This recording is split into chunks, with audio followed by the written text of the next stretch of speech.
Hello, hello, hello. The mask is back, and we are back with an even better card than last week's. And I mean, overall, it's not as top heavy with the main event being a UFC GOAT, but I mean, if you look at the rest of the card, it's more evened out. Like the top three fights are overall could they could all be fight night event main events, but the last card it was mostly just Kamaru Usman and Joaquin Buckley being such a high level main event worthy type of fight. But now we have like just very well-rounded fighters on this card. So I honestly think this is better than last week's card.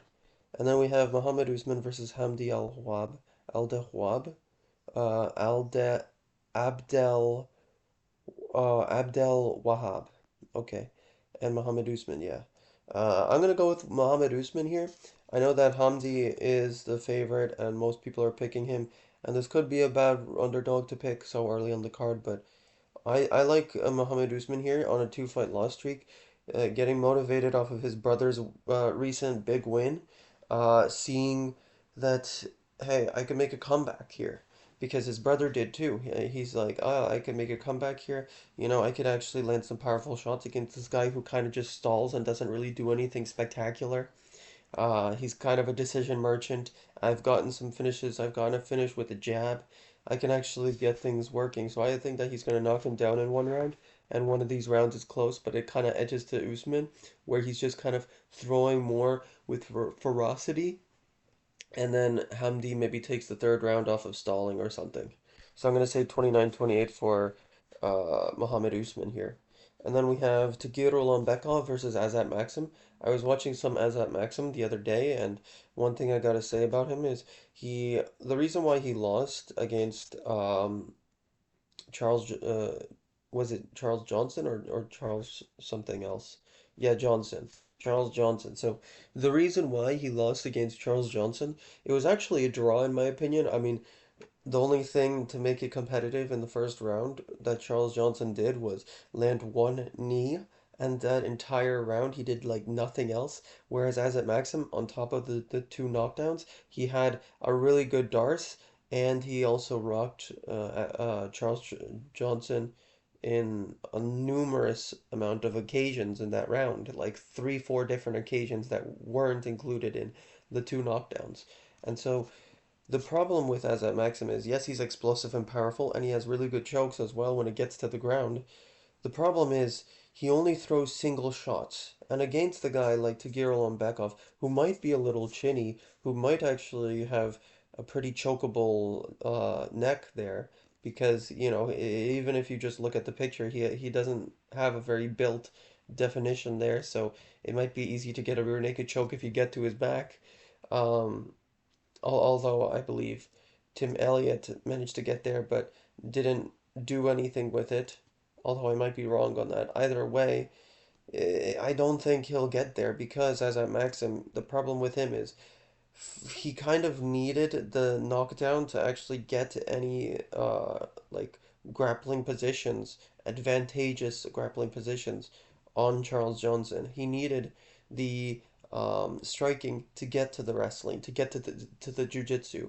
And unfortunately, because he throws single shots in the second and third round, he wasn't able to get to those positions anymore. Once Charles Johnson found his reads, found his looks, and understood what he needed to get away from those takedowns, to actually end up getting his own in the third round, to, just don't let him get any such advantageous positions you let him get you in the first round. Once he had that mentality, he was perfect, and he stuck the long rangey jabs, the long rangey uppercut shots, and he kind of just pieced up as at Maxim in the third round. And the second round was competitive, but either way, my point still stands. Long layoff it's been for Azat Maxim compared to a guy like Takir Ulanbekov who's fought since his last loss. And Takir is, even though he is the same height, if you look at the weigh-ins, they are the same height. Tagir fights more long and rangy, and he actually pieces things together more. Like he puts combos together a little more often. The most Azat Maxim will do is a 1-2, and that's about it. That's a reason why the I believe his name is Ramazan Tamirov, that kid who just fought Johnson, actually managed to win because he was on his big meaty hooks and his big meaty overhands. He was following up. He was going with a one, two, three, four, and eventually they would hit the target. But Azat Maxim was just, I think he was also gassing in the third round, so he doesn't really have the gas tank for that kind of style. So I think that either way he's kind of screwed here. I'm gonna say a decision for Ulanbekov, probably 29-28 though, because Azat Maxim is really good and he's gonna steal one of the rounds off of being explosive. Maybe somehow just using his strength in one section of the fight to get maybe I don't know, like a he carries Tagir in the air with like a huge takedown, like Michael Chandler Justin Gaethje. He lifts him in the air, maybe not a suplex, but he lifts him, slams him down, and then he gets some control time in that round. And the judges kind of value that more than whatever little pitter pat shots was being landed in that round. So yeah, I'm gonna say 29-28 Tagir. And then we have Claudio Silva or Segula and Irina Alexeva. Now, I'm gonna go with Irina Alexeva because the attractive women's MMA fighters rarely ever win in women's MMA. So, yeah. And same thing here. I mean, Melissa Mullins looks kind of okay in the weigh-ins, but I mean, otherwise, same thing here. Daria Zelenikova Zeleniakova. Uh, she is the more attractive women's MMA fighter, so she is going to lose in a pretty unfortunate fashion. Maybe even a finish I could see, but I'm gonna go with decision in both those because you never know with women's MMA. It's more safe to bet on the decision. And then Jung Young Park versus Ismail Nurdiev. I'm gonna go with Jung Young Park here. The thing about it, I watched both their last fights, and I was actually worried for Jung Young Park when I rewatched Ismail Nurdiev's fight against Bruno Silva, until I watched Jung Young Park against Brad Tavares. So Brad Tavares, he replicated a few things that Ismail Nurdiev is going to try to do. Land some kicks down low and then go up high with the kicks. And Ismail Nurdiev has better kicks for sure, but he also has worse boxing, and that's kind of what was deterring Jung Yoon Park in sections of the fight. He was getting outboxed in moments, and he even got dropped in the first round because of it.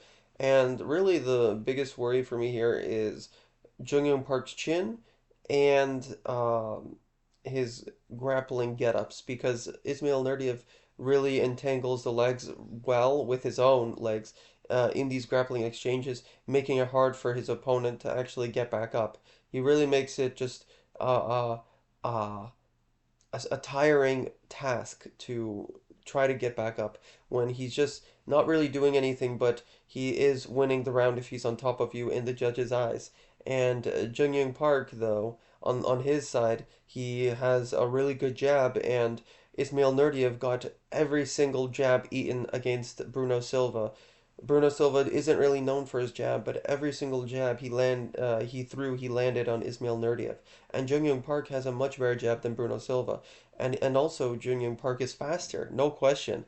Now, I don't think that Jung Young Park is going to be having better takedowns or better I should say grappling because Jung Young Park is the lighter guy. He really could make welterweight. I have no doubt in my mind of that. But Ismail Nurdiev, he doesn't really have good boxing. So as far as the chin of Jung Young Park's concerned, even though yes, he's not got a good chin and he's not defensively responsible for most of the time, he likes to keep his hands down to his shoulder level for most of the fight.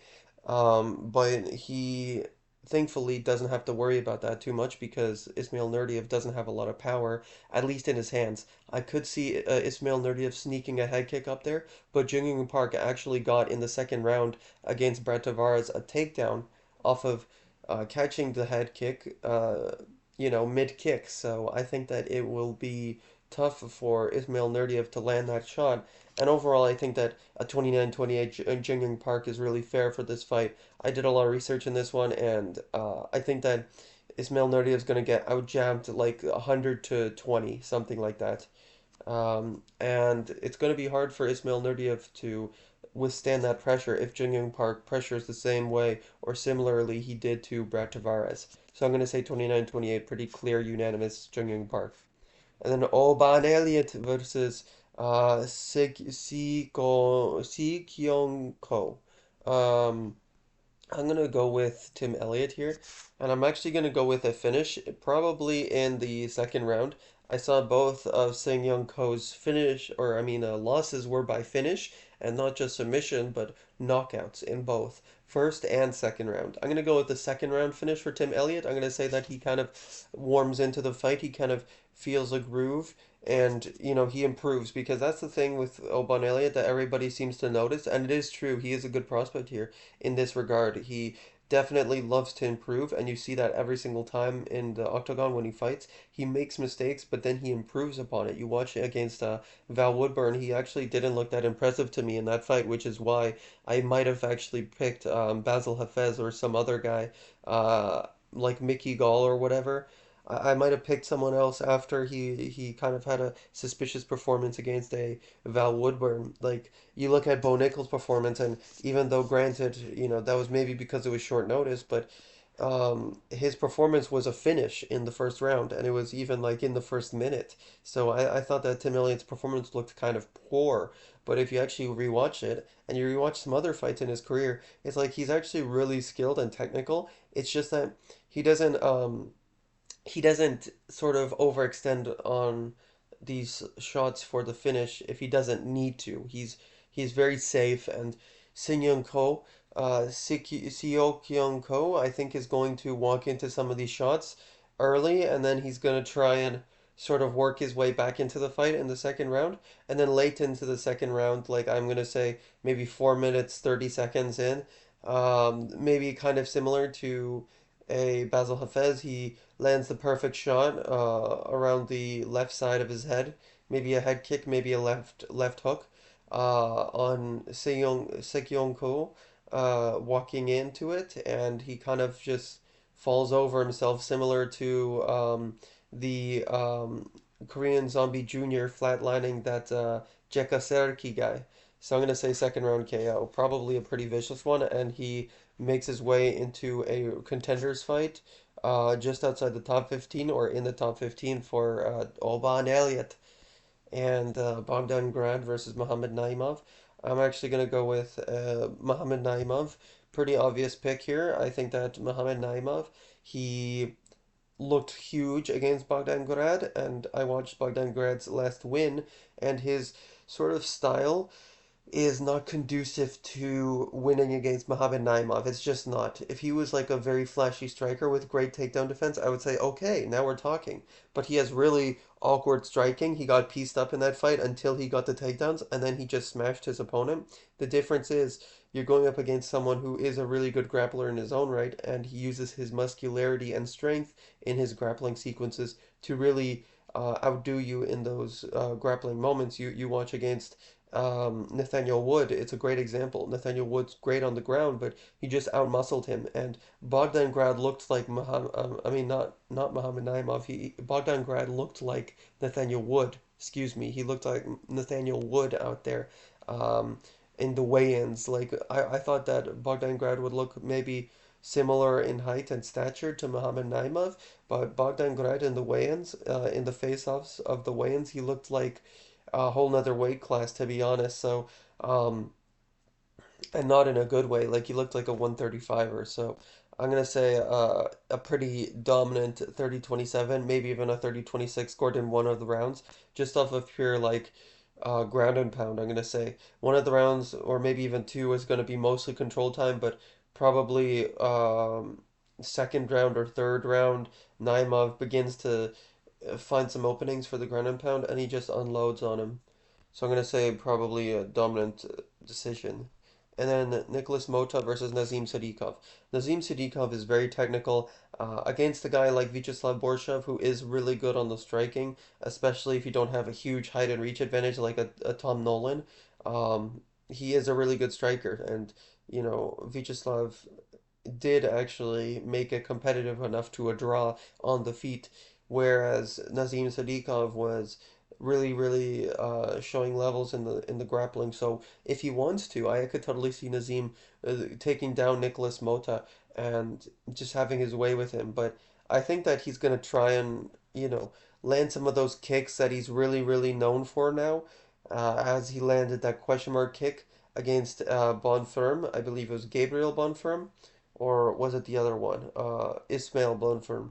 Yeah, I think he's gonna try for those kicks. He's gonna set them up low and then go up high. He's gonna try some of that as well. And his boxing's okay as well, but he really likes to rely on those kicks in the striking. I think he's gonna utilize his range quite well with those kicks. He's gonna distance manage better than Nicholas Mota. I think that's a given because Nicholas Mota, he likes to throw these big overhands and big hooks. Sometimes he'll throw some good straight shots down the pipe, but for the most part, he looks for the KO blow.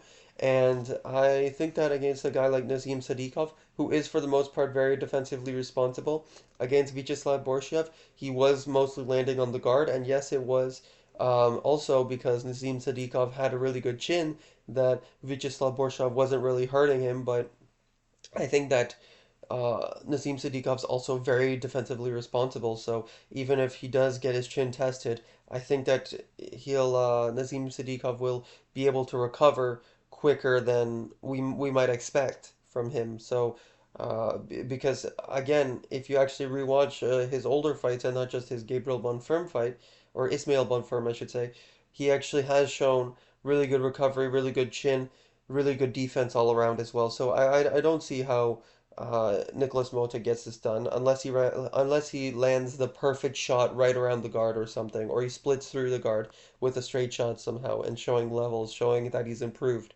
But I'm gonna say maybe I'm gonna say I could see a submission honestly, but I'm gonna say like a round three TKO based on just grappling damage. I'm gonna say the first two rounds, maybe the first half of the second round and the full first round, he decides to strike with Nicholas Mota, but then in the second half of the second round, he decides to take him down, have his way with him, and then in the third round, once the sound of the bell starts, he goes back to what he did, his bread and butter in the second round, and he just kind of does does what he does on the ground, and that's like top control, massive,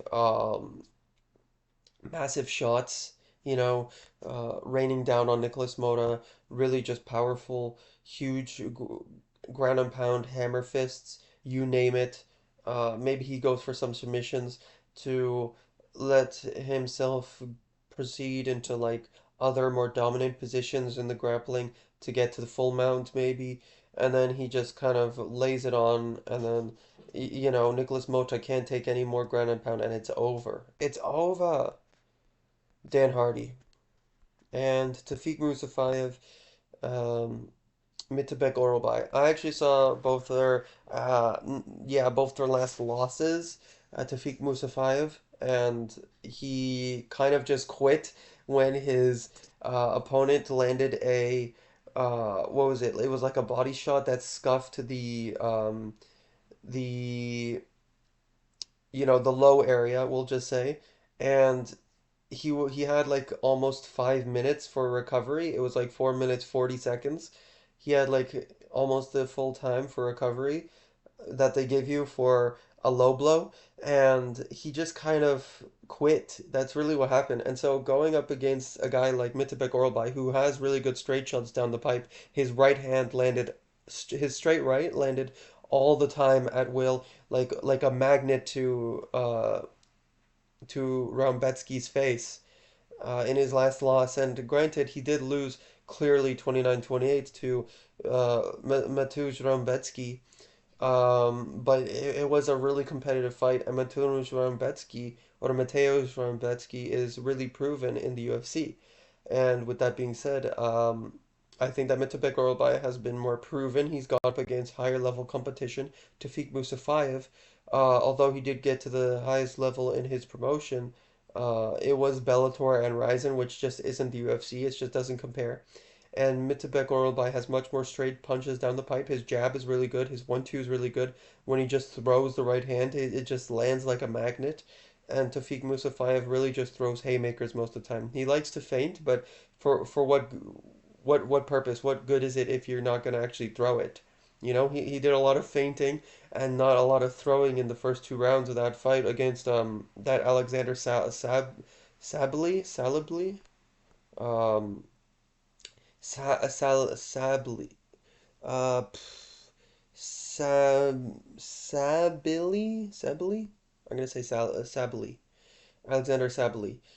He didn't really do much in that fight, and neither did Alexander. But it was it's not a good look, let's just say. And against all these other opponents that he's won against on his record here, these last three opponents, they're like 19 and 8 or something, 16 and 4 there, 19 and 8 here, or 15 and 5 there, but 19 and 9 and four draws? How does that happen? I mean, 19 and 9, four draws, 15 and 5, like these are just not Mitebek or Orlbai. They just aren't. So I'm gonna say a pretty clear 30-27.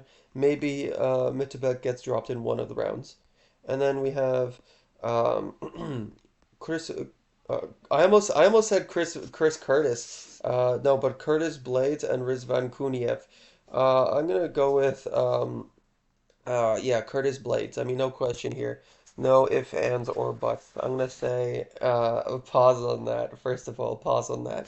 Lots of people are picking finish. I could see a decision here, honestly, but I'm gonna say uh, really tough to be honest. I'm gonna say like a third.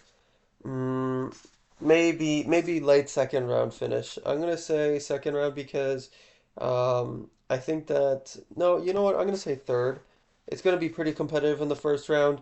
Rizvan Kuniev using his slow, plotty man feints like he did against Victor Hugo, or no, it wasn't. It was Kunha. Hugo Kunha.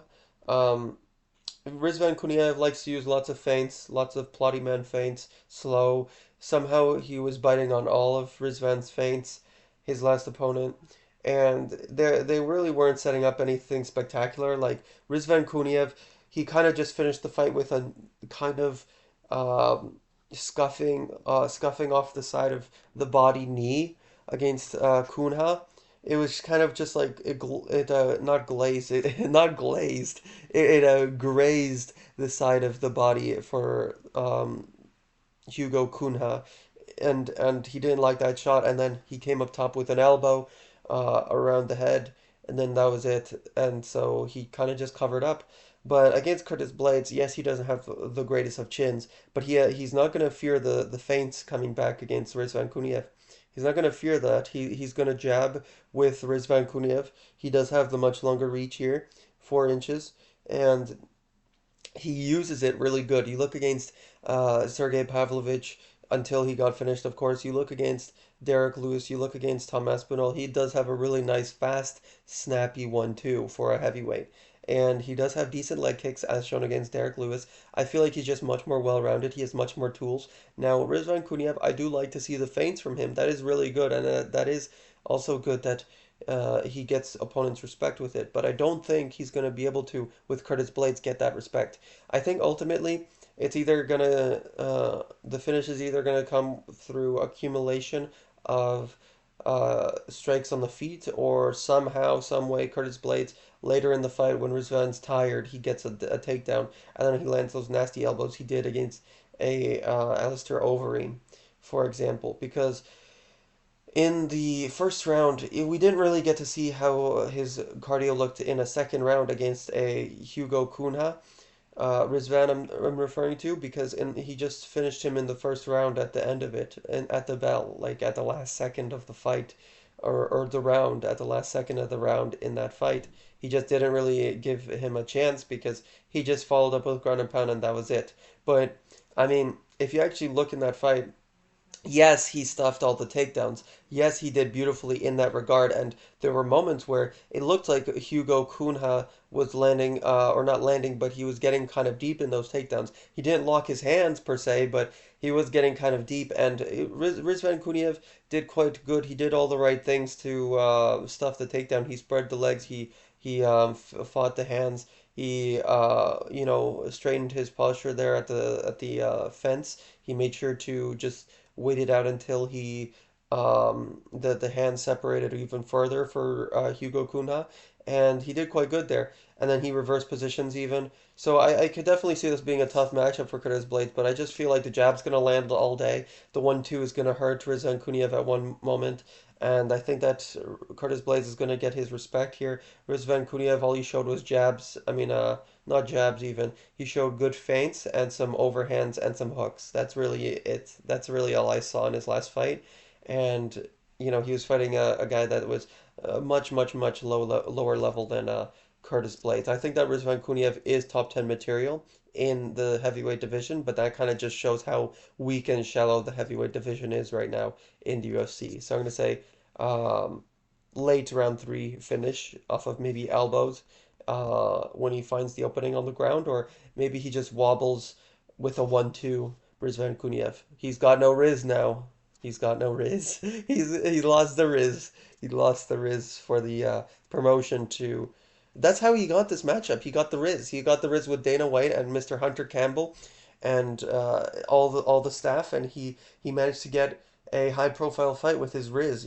He's got that Riz, a high level Riz, but it's too much now. He's come up against someone who's got the razor blades. He's gonna cut through that Riz and just obliterate him really. And we got Rafael Fiziev and is not Ignacio Bahamondes. I'm surprised how many people are picking Ignacio. Like it's insane. People are just looking at the fact that it's a 3 fight loss streak for Rafael Fiziev. But what they're not looking at is one of those fights was an injury, and both of those fights against Justin Gaethje, which he lost, could have gone to him. You look at the Mateusz Gamrot fight; he was winning with just stuffing the takedowns, landing beautiful, quick, fast boxing Muay Thai combinations in close, landing beautiful kicks, beautiful hooks in close. Sometimes even straight shots with jabs. Sometimes even the right hand, the left hand, the straight left, straight right. They were both landing at will whenever Mateusz Gamrot would shoot a lazy takedown. And Ignacio Bahamondes, we saw against a Ludovic Klein, for example, he was actually one thing that Ignacio Bahamondes likes to do compared to a tall, long, rangy, Dan Hooker, a Jalen Turner, especially a Joel Alvarez, for example, he likes to, compared to those guys, lean over, hunch over. Now he still uses his reach and his height to his advantage for sure, but compared to those other guys I mentioned, especially a Joel Alvarez, like Joel Alvarez likes to stand tall, much taller than Ignacio Bahamondes. Compared to him, like Ignacio likes to lean over. He likes to sort of so he could land those jabs, so he could land those aside from his kicks, he does that so he could use his hands, particularly the straight shots down the pipe, his counter shots. That's why he likes to lean over. He likes to give his opponent a perception that he's actually shorter than he is, and that kind of plays into his game against a guy like Manuel Torres, who if he has a reach disadvantage, he'll sort of just swing wildly at you with straight punches, hoping for the best. Unfortunately, he gets countered easily against Ignacio Bahamondes, who steps off the center line, boom, lands a beautiful straight right to counter. And that was great, but against Rafael Fiziev, he's much faster. He's not going to run at you like that with those winging haymakers. Although Rafael Fiziev does wing haymakers, it's not like that. It's much more technical. It's much more precision based. And I mean, you look at the Ludovic Klein fight. All he had to do was, and Rafael Fiziev can replicate the takedown part of it too, but he doesn't even have to do this. All Ludovic Klein was doing was when Ignacio Bahamondes was coming in with the boxing stuff, he would come in with fast combinations. I'm referring to Ludovic Klein here. He would come in with these fast combinations in close with the boxing and just light up Ignacio Bahamondes. He would hurt him, then go for the takedowns if he needed to. And sometimes he would actually go with kicks of his own. Sometimes Ludovic Klein would land some high kicks of his own because guess what? Ignacio Bahamondes, like I said, compared to these other tall guys in the division, he kind of just leans forward sometimes, and that kind of leaves openings as well. So the kicks are available too all day for Rafael Fiziev. Sure, Ignacio Bahamondes has gotten better, but let's be honest, what has he shown against Jalen Turner to show that he is an elite of the elite striker here? He is definitely a really good striker, but compared to these other lightweights, like he showed a good triangle. Wow, okay, but that was Jalen Turner, who was not motivated anymore. He was about to retire, and he did retire after that fight. He was, halfway out of the game there. He was 1 foot out. And you look at Rafael Fiziev, he's motivated to get back in there. It's his own country, it's his own place, it's his own people. He's on a 3 fight loss streak. He's only a slight underdog. I like those odds. I like when Fiziev's the underdog here. Um, Especially considering that he's gone up against better opposition. Two Justin Gaethje fights, Mateusz Gamrot. These are guys that he's actually won rounds off of, and arguably won all three of those fights if it weren't for the injury and if it weren't for bad judges in the Justin Gaethje fights. And ultimately, I mean, listen, people like MMA Guru were saying, "Oh man, he actually does better against these short, stocky guys." Not really. If you actually look, those are his hardest matchups against guys like Renato Moicano, who's basically 6 foot. He pieces him up easy, and I understand that Renato Moicano he has really awful striking compared to Ignacio Bahamondes, but you look at these other guys. His first loss was a short guy. He landed a spinning kick, granted, which Ignacio Bahamondes likes kicks, but it's a different guy. It's a different style. He was a fast, short, compact guy who managed to land that kick when Rafael Fiziev least expected it. So yeah, his Fiziev's first loss was this short Russian guy. Then we have Brad Riddell, who was another short guy, short, compact boxing guy who knows a lot about Fiziev. I think that Rafael Fiziev can replicate Ludovic Klein's success beautifully and get a maybe 29-28, maybe 30-27. I'm going to say 29-28, maybe 1 30-27 on one of the judges' scorecards. He might even go for the strike, I mean, not striking. He might even go for the grappling here and see the success that Ludovic Klein had in the all-around mixing of the martial arts. So, I mean, yeah, just look at the Ludovic Klein fight and you'll know what Rafael Fiziev has to do. And then Jamal Hill is going to have to say sweet dreams when he gets knocked out by Khalil Rountree Jr. here. It's going to be a round two finish. I think that round one is going to be Jamal Hill's. Khalil Rountree is going to have his moments, but Jamal Hill is going to have an ego on him. He's going to want to prove, hey, I won this round, and he's going to, when Khalil Rountree lands some of those big haymakers, Jamal Hill's gonna try and come right back and land some beautiful knees and close, beautiful counter hooks. He loves those check hooks, and he loves those the right cross. He loves to come back with the cross.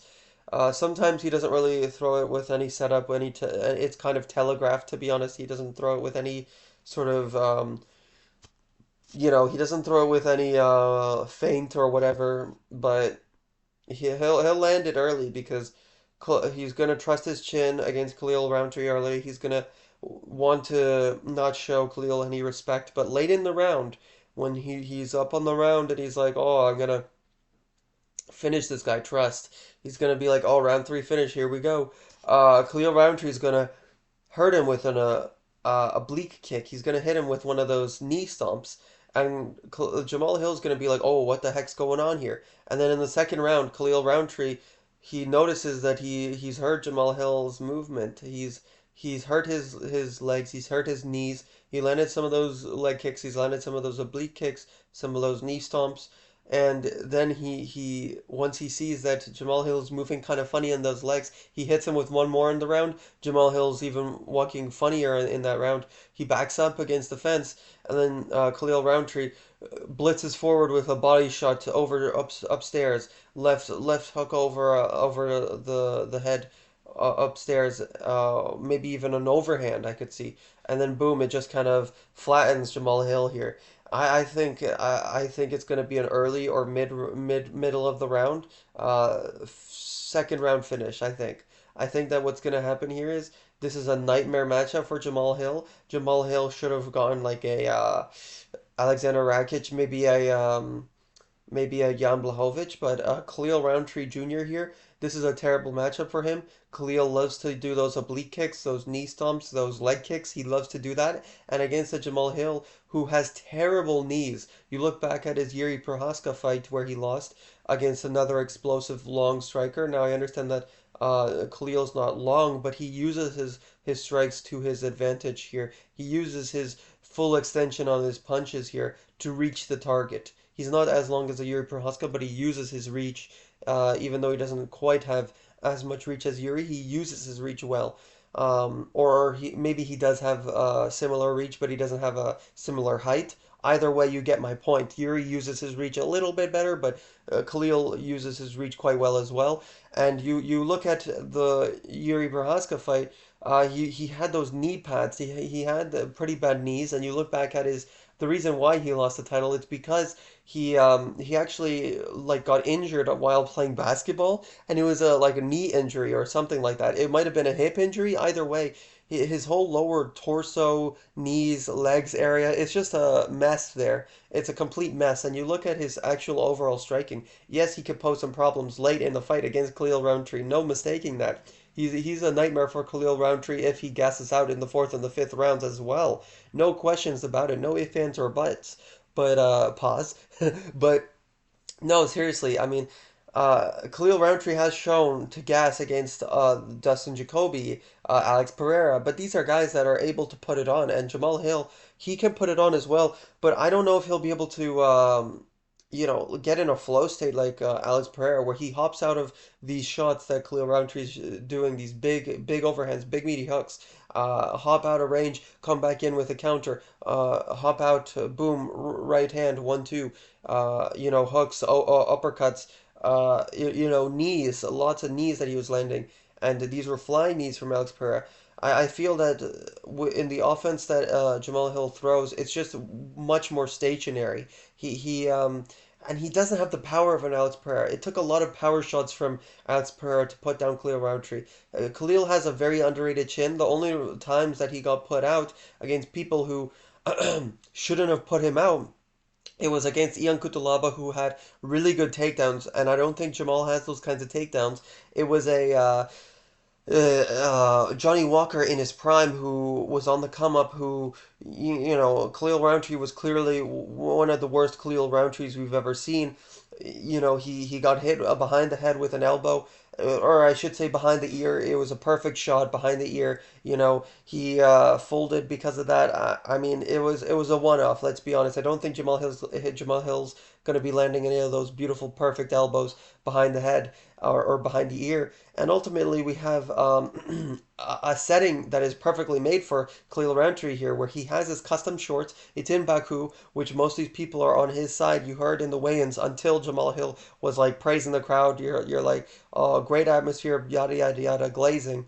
Before he was saying all that, people were booing him. Everybody wants to see Jamal lose.